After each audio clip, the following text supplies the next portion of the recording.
శ్రద్ధావివ సంపృక్తౌ వాగర్థ ప్రతిపత్తయే జగతః పితరౌ వందే పార్వతీ పరమేశ్వరౌ. నారాయణ సమారంభాం వ్యాసశంకర మధ్యమాం అస్మదాచార్య పర్యంతాం వందే గురు పరంపరాం. తపస్సు చేసి తెచ్చుకున్నాడు ద్రోణాచార్యుడు. అటువంటప్పుడు అశ్వత్థామ వర్ణించాడంటే ఎలా నమ్ముతాడండి? అందుకే భీముడు అశ్వత్థామ అతహాన పట్టించుకోలేదు. ఎందుకు? వాడు ఎలాగో మరణించడని తెలుసు. అటువంటప్పుడు ధర్మరాజు అంటే మాత్రం ఎందుకు పట్టించుకున్నాడు? ఇది ఇక్కడ ప్రతిజ్ఞని జాగ్రత్తగా చూడాలి. శ్రద్ధాళువైన సత్పురుషుడు అప్రియము పలికితే అని ఒక మాట ఉన్నది ఇక్కడ. శ్రద్ధాళువైన సత్పురుషుడు అంటే ధర్మరాజు అప్రియం పలికాడు. ఏంటి అప్రియం? తన కొడుకు మరణించాడు అనే మాట తనకు అప్రియం. మరణించాడా లేదా అనేది కాదు, మాటే అప్రియం. అందుకు కొంతమంది నేను పోతాను అంటే అమంగళం పలకకురా అంటారు.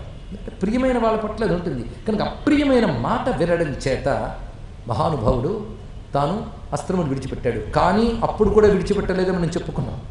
ఆ తర్వాత భీముడు వచ్చి హెచ్చరించడం, ఋషులు చెప్పినటువంటి ఇంకా నీ టైం అయిపోయింది వదిలిపెట్టు, ఇలా చేస్తే దుర్మార్గం సుమ, ఇంకా చెప్పిస్తారు ఋషులు. అది కూడా గుర్తుకొచ్చింది.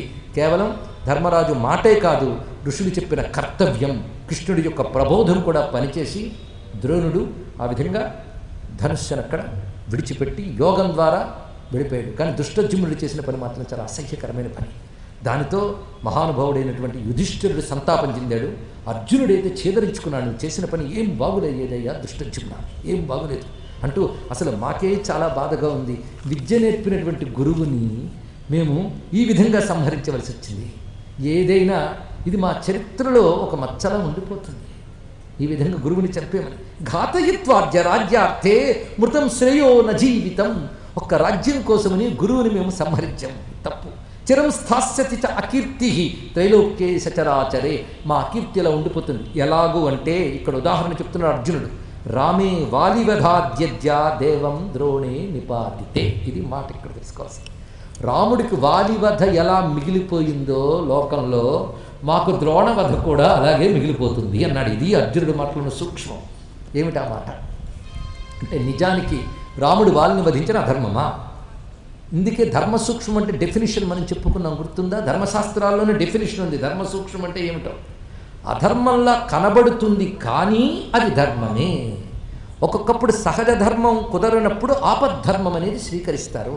ఈ ఆపద్ధర్మం సహజ ధర్మ దృష్టితో చూస్తే అధర్మంలా కనబడుతుంది. కానీ అధర్మంలా కనబడుతున్నప్పటికీ ఏది ధర్మం అయి ఉంటుందో దాన్ని ధర్మ సూక్ష్మము లేదా సూక్ష్మ ధర్మము అంటారు. అందుకే రాముడికి వాలి వధవలే అని చెప్పడంలో రాముడు వాలిని వధించడం అధర్మం కాదు, అది ధర్మ సూక్ష్మం, అధర్మంలా కనబడింది. అలాగే మేము ద్రోణుని వధించడం అధర్మం కాదు, కానీ అధర్మంలా లోకం అనుకుంటూ ఉంటుంది. కొందరైనా అనుకుంటూ ఉంటారు, ఇప్పటికీ అనట్లేదండి, చాటు నుంచి కొడతాడా అంత రామచరిత్రలో ఆ మాట కూడా అనుకుంటూ ఉన్నాం. ఈ అనుకోవడం ఉంటుంది లోకంలో, అలా అంటూ ఉంటారు. అలా అనడానికి కొందరికి ధర్మ సూక్ష్మాలు అధర్మంలా కనబడతాయి. అలాగే మేము చేసిన ఇది కూడా ధర్మమే అయినప్పటికీ లోకంలో ధర్మ సూక్ష్మం అర్థం కాక చాలామంది అధర్మపరంగా అనుకోవచ్చు. ఇది దీని యొక్క ఉద్దేశం. చక్కటి రమ్యమైన భావన ఉన్నది. మొత్తానికి ఎప్పుడైతే ఈ విధంగా దుష్టజుమ్నుడు అంత భయంకరంగా ద్రోణుని నరికి వేశాడో, వధించడం బతుకుంటే చంపితే జుగుప్సాకరమైన ఆ కర్మకి వీళ్ళందరూ నిందిస్తే అప్పుడు అన్నట్ట, నన్ను నిందిస్తున్నావు కానీ నువ్వు చేసిన భీష్మవధ ఏమిటి, ఇవన్నీ ఏమిటి అన్నట్ట. అప్పుడు సాత్యకి సమాధానం చెప్తాడు, అసలు వీళ్ళందరూ నీతో మాట్లాడుతున్నారు కానీ నిన్ను చంపేలయ్యా దుష్టజుమ్న అన్నట్ట సాత్యకి. భీష్ముడిని అర్జునుడు కొట్టిన దాంట్లో పూర్తిగా ధర్మం ఉంది. ఆయన అనుమతి తీసుకుని శిఖండిని ఎదురుగా పెట్టుకుని పరాక్రమం తగ్గించకుండా కొట్టాడు మహానుభావుడు. భీష్ముడు తనంత తాను మరణించాలనుకున్నాడు గనక ఆయన క్రింద కూలేడు. అలాంటి ధర్మబద్ధమైన అర్జునుని యుద్ధానికి నువ్వు చేసిన పనికిమాల నరకడానికి ఏమైనా సంబంధం ఉందా? ధర్మం తెలియక మహాత్ముని నిందిస్తున్నావు, నువ్వు చేసిన పని జుగుప్సాకరాన్ని సంహరిస్తానన్నట్ట. అప్పుడు కృష్ణ పరమాత్మ వచ్చి దుష్టజుమ్నుడు అతడు పుట్టినదే ఇతన్ని సంహరించడం కోసం, అతడు సంహరించలేకపోతే అతడు అగ్నిలోంచి వచ్చినందుకు తను చేయాల్సిన పని తను చేశాడు. అది ఇక్కడ అది అలాగని దానికి అతడు ఎవరు ఏదైనా వారి కర్మ అనుభవించక తప్పదు గనక ప్రస్తుతం మనలో మనం కొట్లాడుకోకూడదు కనుక మనం శాంతి వహించాలి. జరగవలసింది జరిగింది, జరగాల్సింది చూడండి అనగానే అందరూ భయచకితులయ్యారు. ఎందుకంటే ద్రోణుడి వధతో ఇంకా అటు ఇటు పారిపోతున్న కౌరవ సేనలన్నీ కూడా మళ్ళీ కట్టకొట్టుకుని పరమోత్సాహంగా యుద్ధానికి వస్తున్నాయి. అరే భీష్ముడి వధ అయితే యుద్ధం విరమించారే, ద్రోణుడు వారు అయితే అలాగే విరమించాలిగా మహాత్ముడు పోయినప్పుడు. మళ్ళీ వీళ్ళందరూ కట్టకట్టుకుని ఎలా వస్తున్నారు, వీళ్ళకి ఎవడా ధైర్యాన్ని ఇచ్చాడంటే అర్జునుడు చెప్తున్నాడు, అశ్వత్థామ వీళ్ళందరినీ తిరిగి పురికొల్పి తీసుకొస్తున్నాడు. అశ్వత్థామ ప్రతిజ్ఞ పట్టాడు, దుష్టజుమ్నుడు మొదలైన వాళ్ళని సంహరించాలి, మొత్తం అపాండవం చేయాలని గట్టి ప్రతిజ్ఞ పట్టాడు గనక అతను విజృంభిస్తున్నాడని చెప్పగానే అశ్వత్థామ వస్తూనే మొత్తం పాండవులందరూ నాశనం కోసమై ఒక మహాస్త్రాన్ని ప్రయోగించాడు అశ్వత్థామ. నారాయణాస్త్రం దాని పేరు. నారాయణాస్త్రాన్ని ప్రయోగించాడు. నారాయణాస్త్రం జ్వాలలు చిమ్ముతూ వచ్చిందని మొత్తం పాండవ సేనలన్నిటి మీదకి. అప్పుడు కృష్ణ పరమాత్మ ఒక్కసారి చూసి, ఇది నారాయణాస్త్రం, దీని ఆనుపాలన ఏమిటి, దీనికి ఉపసంహారం ఏమిటి, ఇవి నాకు అర్జునుడికి తప్ప ఎవరికి తెలియదు, ఒక్కటే దీనికి ఉపసంహారం. మీరందరూ రథాల మీద ఉన్నవాళ్ళు రథాల మించి, గుర్రాల మీద ఉన్నవారు గుర్రాల మించి, ఏనుగుల మీద ఉన్నవాళ్ళు ఏనుగుల మించి ప్రతివారు దిగిపోయి శస్త్రాస్త్రాలు పడేసి దండం పెట్టండి అంతే. ఎందుకంటే అది నారాయణాస్త్రం అంటే నారాయణ స్వరూపం. వాటి ముందు మీరు శస్త్రాస్త్రాలు ప్రయోగించవద్దు, అవి కింద పడవేసి నమస్కరించి వినమ్రులై ఉంటే అది తప్పకుండా సద్దుమణిగిపోతుంది, అనుగ్రహిస్తుంది అని సాక్షాత్ నారాయణుడు చెప్పాడండి ఇక్కడ. అందరూ ఆ విధంగా చేశారు, కానీ ఒక్కడు మాత్రం ఈ నారాయణాస్త్రాన్ని ఛేదిస్తానని మహావీరంగా ముందు గడుపుతున్నట్టు గద పట్టుకుని భీముడు రథం మీద ఉన్నాడు. ఆయన వెళుతూ ఉంటే ఆ నారాయణాస్త్రం ఒక్క అతన్ని మాత్రమే ఆక్రమించి వ్యాపించిపోయింది. నిశ్చేష్టుడైపోయాడు భీముడు. ఆ సమయంలో భీముడికి ఏమవుతుందో అన్న భయం వేసి అప్పుడు కృష్ణ పరమాత్మ ఒక్కసారి భీమ రథం మీదకి వెళ్ళి రథం మీద ఉన్న ఆయుధాలని కింద పడేసి బలవంతంగా భీముడిని కిందకి లాగి దిగవయ్యా, మేమందరం చేతకాకనా అని చెప్పగానే భీముడు కిందకి దిగేటప్పుడు భీముడు కాపాడబడ్డాడు. చూసారా, తనను నమ్ముకున్నవాడు ఒక్కడు పొరపాటు చూసినా పరమాత్మ గమనించుకుని రక్షించుకుంటాడు. ఇంకేం కావాలండి ఇక్కడ? ఈ విధంగా వీళ్ళందరినీ కాపాడాడు. అది చూశాడు, బా నారాయణాస్త్రం ఇలాగైపోయిందేమిటి అని వెంటనే భయంకరమైన ఆగ్నేయాస్త్రాన్ని ప్రయోగించాడు. ఈ ఆగ్నేయాస్త్రం తీవ్రంగా వచ్చింది. అశ్వత్థామ ప్రయోగించిన ఆగ్నేయాస్త్రం, ఆ అస్త్రం వ్యాపించిపోయి ఒక అక్షౌహిణి శానం నాశనం చేసిందండి మొత్తం కూడా. దానితో ఆశ్చర్యచకితమైపోయాడు అశ్వత్థామ. అది వేసినటువంటి అశ్వత్థామ బలానికి అక్షౌహిణి శాన నాశనం ఇవ్వడం ఏంటి, నిజానికి ఇది ఇంకా ఎంతో నాశనం చేయాలని అశ్వత్థామ ఆశ్చర్యపోయాడు. తెలుసుకోవాల్సిన అవసరం ఇక్కడ. అది చూసినటువంటి అర్జునాదులు దీనికి ప్రతిక్రియ ఏమిటా అని వారుణాస్త్రాన్ని ప్రయోగించి చల్లబరిచాడు మహానుభావుడు. బ్రహ్మాస్త్రాన్ని ప్రయోగించి రక్షించవలసి వచ్చింది. వారుణాస్త్ర బ్రహ్మాస్త్రములు చూసిన సమయం చూసి ప్రయోగించాలి, ఉపసంహారం తెలియాలి. అంత చక్కగా అర్జునుడు వాడుకున్నాడు. మొత్తం రక్షణ కోసం వాడాడండి. మొత్తం అతని అస్త్రం ఉపసంహరింపబడింది. ఆశ్చర్యచకితులైపోయారు. ఆగ్నేయాస్త్రం వేస్తే మొత్తం పాండవ సేన అంతా చురచురలాడిపోయింది. కానీ ఒక అక్షౌహిణి సేన తగలబడిపోయింది. మిగిలిన వాళ్ళు మళ్ళీ రక్షింపబడ్డారు. అసలు వాళ్ళు రక్షింపబడాలి అంటే ఏమాత్రం గాయపడకుండా ఇద్దరు నిలబడ్డారు. ఇదంతా ఆశ్చర్యం కలిగిందండి అశ్వత్థామకి. ఆనాటి యుద్ధం విరమణమైపోయింది. ప్రక్కకు వెళ్ళి కూర్చుని అశ్వత్థామ బాధపడుతున్నాడు. అసలు నారాయణాస్త్రానికి ఒక్కడ మిగలకూడదు, ఇప్పుడు వేసిన ఆగ్నేయాస్త్రానికి ఇలా జరిగింది, ఏమిటిది, ఈ కృష్ణార్జునుడికి ఇంత శక్తి ఎక్కడి నుంచి వచ్చింది, ఇది తెలుసుకోవాలి అని అనుకుంటూ స్మరించగానే వ్యాసుడు వచ్చాడు అశ్వత్థామ వద్దకు. వచ్చి అప్పుడు వ్యాసుడితో అడుగుతున్నాడు, నేను వేసిన అస్త్రముల విషయం ఏంటో నాకు తెలుసు, అది ఎవరిని మిగల్చదు. అలాంటిది పాండవులందరూ కాపాడబడ్డారు, వాళ్ళని కాపాడిన వాడు కృష్ణార్జునుడు, వాళ్ళు లేకపోతే ఎవరో నిలబడరు. ఎలా జరిగింది ఇది అంటే, కృష్ణార్జునుల వారు నీకు తెలియదయ్యా, చెప్తున్నాను విను. ఈ కృష్ణార్జునుల్లో కృష్ణుడు సాక్షాత్ నారాయణుడు. ఈ నారాయణుడు సామాన్యుడు కాదు. ఆయన ఒకప్పుడు బదరికాశ్రమంలో తపస్సు చేస్తున్నటువంటి వాడు. ఆ తపస్సుకు సంతోషించి పరమేశ్వరుడు ఆయనకు ప్రత్యక్షమయ్యాడు. విశ్వేశ్వరుడైన సదాశివుడు ప్రత్యక్షమయ్యాడు. ప్రత్యక్షమవగానే సతేన తపసా తాత బ్రహ్మభూతో యదాభవత్ తతో విశ్వేశ్వరం యోనిం విశ్వశ్చ జగతపతిం రుద్రమీశాన వృషభం హరం శంభుం కపర్దినం. కపర్దయ్యైన రుద్రుడైన హరుడైన పరమేశ్వరుడైన సదాశివుని సాక్షాత్కారం పొందాడు నారాయణుడు తన తపస్సుకు ఫలంగా. అలా నారాయణుడు బదరికాశ్రమంలో తపస్సు చేస్తే వచ్చే శివుడు నారాయణుని పేరు మీద జ్యోతిర్లింగంగా వెలిశాడు. అదే కేదారేశ్వరుడు అని తెలుసుకోవాల్సింది. మొత్తానికి వచ్చినటువంటి ఆ శివుని నమస్కరిస్తూ నారాయణుడు పినాకధారి నీలకంఠ అచింత్య శంకర అని స్తుతిస్తూ ఉంటే నారాయణ మహర్షి కొన్ని వరాలు ఇచ్చాడు. మీరు మహాప్రతాపవంతులు అవుతారు, మిమ్మల్ని ఏ అస్త్రములు శస్త్రములు మీ ఇరువురిని ఏమీ చెయ్యవు అని శివుడు వరం ఇచ్చాడు. ఆ వరము చేత పైగా ఆ శివుడు ఎవరనుకున్నావు, ఆ నారాయణుడు ఎవరనుకున్నావు, ఒకే తత్వము రెండు రూపాలు ధరించిందయ్యా, అదే ఆ శివకేశవులు. కాబట్టి ఆ శివుడు అనుగ్రహం కలిగిన శివస్వరూపం కలిగినటువంటి నరనారాయణులని ఏదీ చేయలేదు సుమ. పైగా ఈ నరనారాయణులు కృష్ణార్జునులుగా వస్తూ నిత్యము శివలింగ పూజ చేస్తూ ఉంటారు. ఆ కారణం చేత వీరు ధన్యులయ్యారు. సర్వరూపం భమజ్ఞాత్వా లింగే యోచ్చయతి ప్రభుం ఆత్మయోగాశ్చ తస్మిన్ వై శాస్త్రయోగాశ్చ శాశ్వతా. ఎవడు నిరంతరం లింగారాధన చేస్తాడో వాడికి ఆత్మయోగము శాస్త్రయోగము కూడా సిద్ధిస్తాయి. అంత గొప్పది సుమ. లింగారాధన నువ్వు చేస్తున్న శివపూజ కాదన్ను అశ్వత్థామ, కానీ స్వామిని మూర్తిగా భావిస్తూ నిత్య పూజ చేస్తారు. వాళ్ళు నిత్యం లింగార్చన చేస్తారు. లింగార్చన అనగా శివలింగాన్ని పూజించడం అని భౌతికార్థం చెప్పడం కాదండి. లింగార్చన అంటే ఏమిటో చెప్తున్నాడు ఇక్కడ. సర్వభూత భవం జ్ఞాత్వా లింగమర్చతి యప్రభో. ఇది లింగార్చన అంటే చెప్తున్నాడు. లింగం అంటే లయనాల్ లింగముచ్యతే, అన్నిటా లీనమయ్యేది, అన్నిటినీ లీనం చేసుకునేదో లింగం. సర్వ ప్రపంచమంతా వ్యాపించి ఆపాతాళ నభస్త భువన బ్రహ్మాండమా విస్ఫురత్ అని వర్ణించినటువంటి జ్యోతిస్ఫాటిక లింగమౌళి విరసత్పుణ్యందువంతామృతై, సర్వ విశ్వమంతా లీనమై అన్నిటినీ లీనం చేసుకునే మహా చైతన్యం ఉన్నదో అది శివుడు. కనుక శివుడు అష్టమూర్తులుగా విశ్వమంతా ఆయనే వ్యాపించి ఉన్నాడు. ఆయనలో మనం లీనమై ఉన్నాం, ఆయన మనలో లీనమై ఉన్నాడని తెలుసుకుని లింగ శరీరం అనగా మన మనస్సు సూక్ష్మేంద్రియములు, ఈ మనస్సుతో సూక్ష్మేంద్రియములతో మనస భావనాత్మకంగా శివతత్వాన్ని తెలుసుకుని ఆరాధించడం లింగార్చన. అది నరనారాయణులు ఎప్పుడూ చేస్తుంటారు కనుక వాళ్ళు అజేయులయ్యారు. అందుకు నువ్వు కూడా ఆ భావంతో వెళ్ళు. ఎవరైతే శివారాధన చేస్తారో వారిని గ్రహములు కానీ నక్షత్రములు కానీ పీడించలేవు సుమ. ఆ శివారాధన వల్ల ఈ విధంగా జరిగిందని శివమహిమని చాలా చెప్తాడు వ్యాసుడు ఇక్కడ. సర్వరూపం భవం జ్ఞాత్వా లింగే యోర్చయతి ప్రభుం ఆత్మయోగశ్చ తస్మిన్ వై శాస్త్రయోగాశ్చ శాశ్వతాః. ఎవరైతే సర్వరూపుడైన భవుని లింగ రూపములో ఆరాధిస్తారో వారికి ఆత్మయోగము శాస్త్రయోగము కూడా సిద్ధిస్తాయన్నారు ఇక్కడ. అంటే వారు చేయవలసిన సాధన, శాస్త్రములు చెప్పిన సాధనలు ఈ రెండూ సిద్ధిస్తాయి. అందుకే సర్వభూత భవం జ్ఞాత్వా లింగమర్చతి య ప్రభో తస్మిన్నభ్యధికాం ప్రీతిం కరోతి వృషభధ్వజ. ఇక్కడ ఒక అద్భుతమైన మాట చెప్తున్నాడు. భక్తులకి శివ ప్రీతి కలిగిన వారికి సాధకులకి ఎవరికైనా సరే ఒక అద్భుతమైన మాట ఇక్కడ కనబడుతున్నది. సర్వభూత భవం జ్ఞాత్వా. శివుడు సర్వభూతాత్మకుడు, సర్వవ్యాపకుడు. అందుకే ఆయన లింగరూపుడు. లింగరూపుడు అంటే సర్వత్రా వ్యాపించినవాడు అని అర్థం. ఇది తెలుసుకుని ఎవరైతే ఆరాధిస్తున్నారో వారు ధన్యులు. అందుకే శివును అమూర్తముగా ఉన్నా మూర్తముగా ఉన్నా ఎలా ఆరాధించినా సర్వవ్యాపకుడైన పరబ్రహ్మను ఎరుగుతూ ఆరాధించాలయ్యా. నువ్వు శివారాధన చేస్తున్నావు, మూర్తిగా విగ్రహముగా ఆరాధన చేస్తున్నావు అంటే విగ్రహారాధన కూడదని లేదు ఇక్కడ వ్యాసుడు. విగ్రహమునకు మాత్రమే పరిమితం చేయొద్దన్నాడు. స్వామి వివేకానంద ఒక మాట చెప్పాడండి.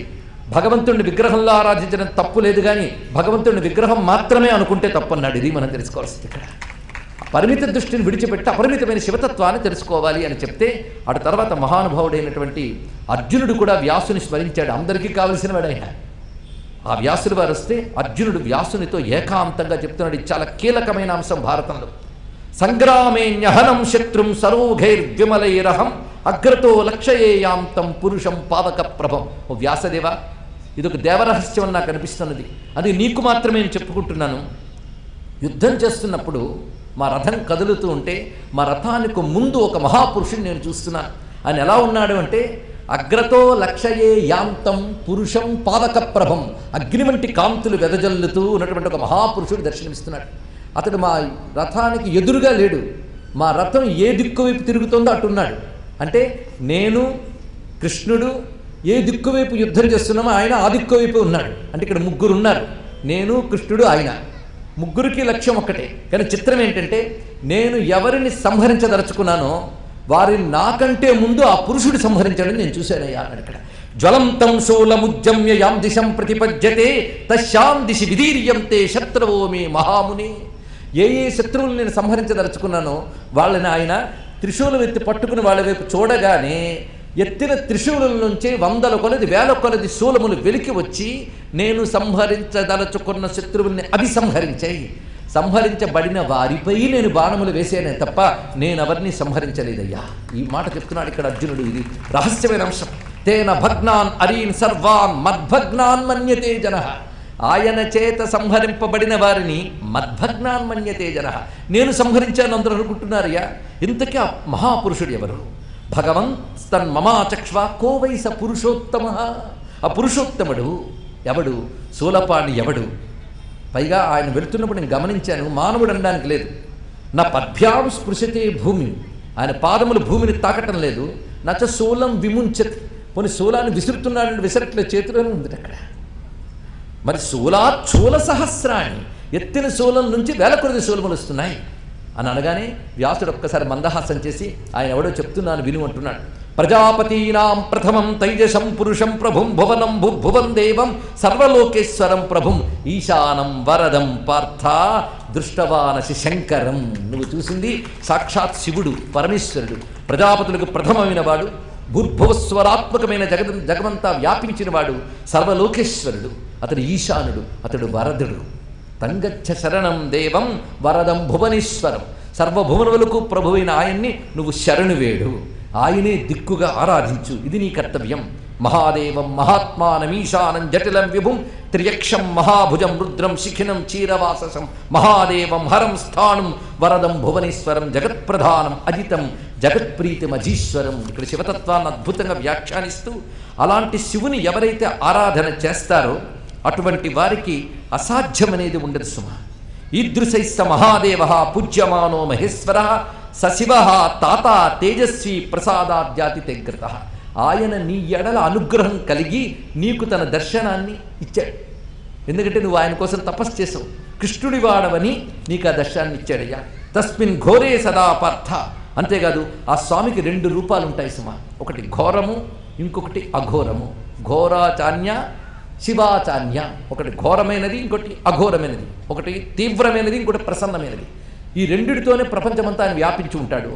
ఆయన యొక్క తీవ్ర రూపములు మనకు అగ్నిగా, సూర్యమండలములో ఉన్నటువంటి తేజస్సుగా, విద్యుత్తుగా కనబడుతున్నాయి.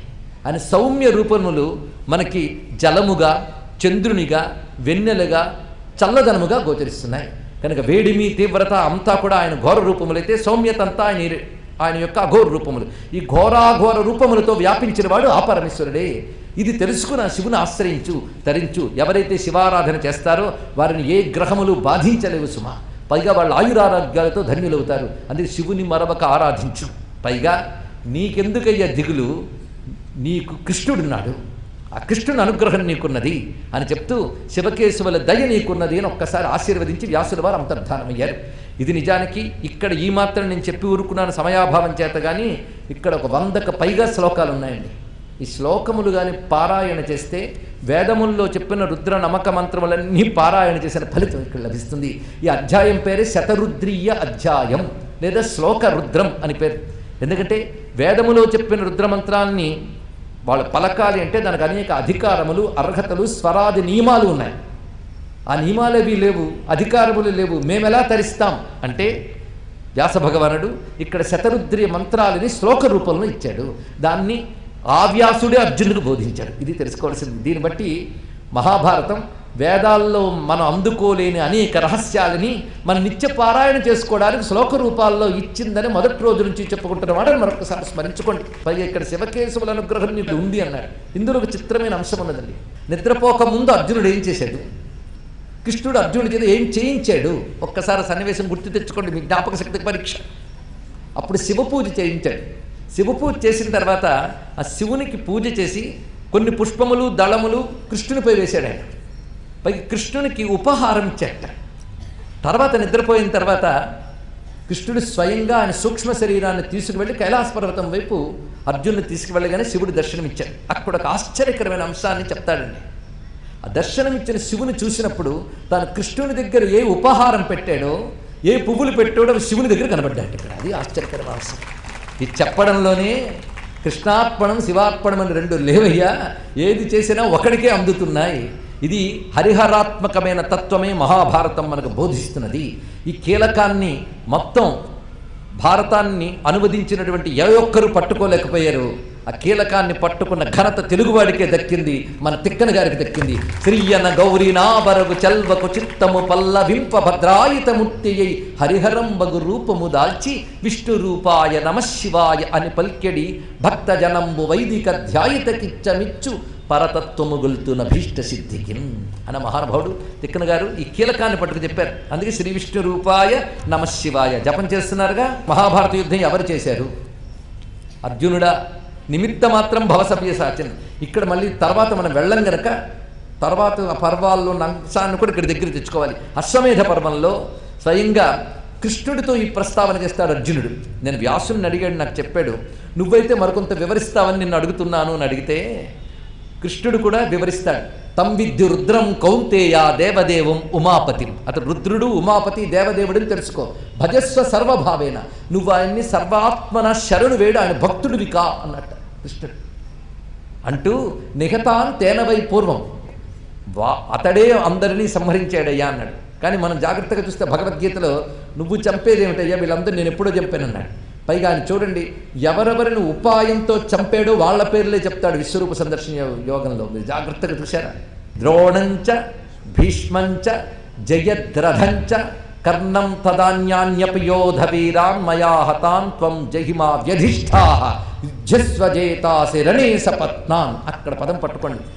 ఎందుకంటే ద్రోణుడు వధవగానే మనం ఈ శివ అంశ అక్కడ ఉన్నదే చెప్పుకుంటున్నాం. అదే సమయంలో ఔచిత్యం. ద్రోణంచ భీష్మంచ జయద్రథంచ కర్ణంచ, వీళ్ళని ఉపాయంతో కొట్టాడు పరమాత్మ. ఉపాయం అర్జునుడిది కాదు, కృష్ణుడిదే. ఇక్కడ ఆయన ఒకానొక వ్యక్తిగానో ఒక మహాపురుషుడుగానో కొట్టలేదు, జగదీశ్వరుడైనటువంటి పరమాత్మగా కొట్టాడు. అది తెలుసుకోవాల్సింది ఇక్కడ.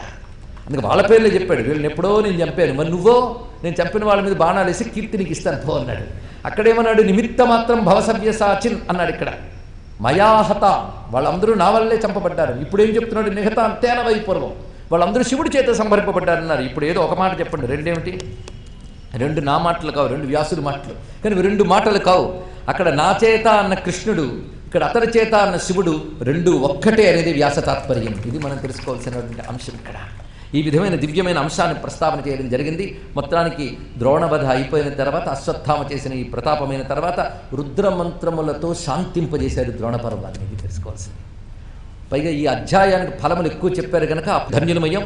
అటు తర్వాత అందరూ దుఃఖితులై, పైగా అశ్వత్థామ మహాబాధగా ఉన్నాడు. అశ్వత్థామతో పాటు అందరిని కూర్చోపెట్టాడు దుర్యోధనుడు. ఇప్పుడు చేయవలసిన కర్తవ్యములు ఏంటి మీరు ఆలోచించి చెప్పండి అని దుర్యోధనుడు అశ్వత్థామ సహితంగా ఉన్నటువంటి కురు మేధావులందరినీ అడిగాడు. వెంటనే అశ్వత్థామ దుర్యోధనుని చూసి, ఇప్పుడు మనం ఎంచుకోవలసినటువంటి సేనాధ్యక్షుడు ఎవరు నిర్ణయించుకోవాలి. చూసారా, వీళ్ళకి అలా మారుతున్నారండి సేనాధ్యక్షులు. 18 రోజుల యుద్ధంలో మొత్తం మనకి మారిన సేనాధ్యక్షుడు కనిపిస్తాడు. పాండవులకు మాత్రం ఒకడే సేనాధ్యక్షుడు మొత్తం 18 రోజులు, దుష్టజుమ్నుడు. వీళ్ళు మార్పులు. 10 రోజులు మహానుభావుడు భీష్ముడు, 5 రోజులు ద్రోణుడు. ఇప్పుడు ఎవరు అంటే ఇక్కడ అశ్వత్థామ గొప్ప మాట చెప్తాడు. ఎప్పుడైనా రాజు అయినటువంటి వాడు ఏ విధంగా ప్రయత్నించాలి అంటే, రాగో యోగస్తథా దాక్ష్యం నయశ్చేత్యర్థ సాధకా ఉపాయై పండితై ప్రోక్తాస్తేతు దైవముపాశ్రిత.